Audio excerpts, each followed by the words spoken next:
अकोला महापालिकेमध्ये लाचलुचपत प्रतिबंधक विभागाने धडक कारवाई केली आहे। या कारवाईत एका लिपिकाला 300 रुपयांची लाच घेताना रंगेहात पकडण्यात आला आहे। ही कारवाई नेमकी कशी झाली आणि या घटनेनंतर शहरात काय प्रतिक्रिया उमटत आहेत, यावर आपण सविस्तर प्रकाश टाकूया। अकोला महानगरपालिकेत प्रथमच जन्ममृत्यू विभागात लाचलुचपत प्रतिबंधक विभागाची धाड पडली आहे। याआधी महानगरपालिकेच्या अधिकाऱ्यांवर हॉटेल किंवा इतर ठिकाणी एसीबीने कारवाई केली होती, मात्र कार्यालयातच झालेली ही पहिली कारवाई आहे।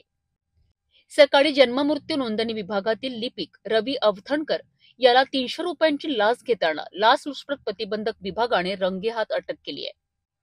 एका तक्रारदाराने जन्म प्रमाणपत्र मिळवण्याकरिता अवथणकरकडे संपर्क साधला होता। त्यावेळी अवथणकरने या कामासाठी पैशांची मागणी केली। तक्रारदाराने तात्काळ अकोला लाचलुचपत विभागाकडे तक्रार दाखल केली। त्यानंतर उपअधीक्षक मिलिंद कुमार बहाकर यांच्या नेतृत्वाखालील पथकाने सापळा रचून ही कारवाई केली। पंचासमक्ष करण्यात आलेल्या या कारवाईनंतर अवथणकरला अटक करण्यात आली आहे आणि पुढील तपास सुरू आहे।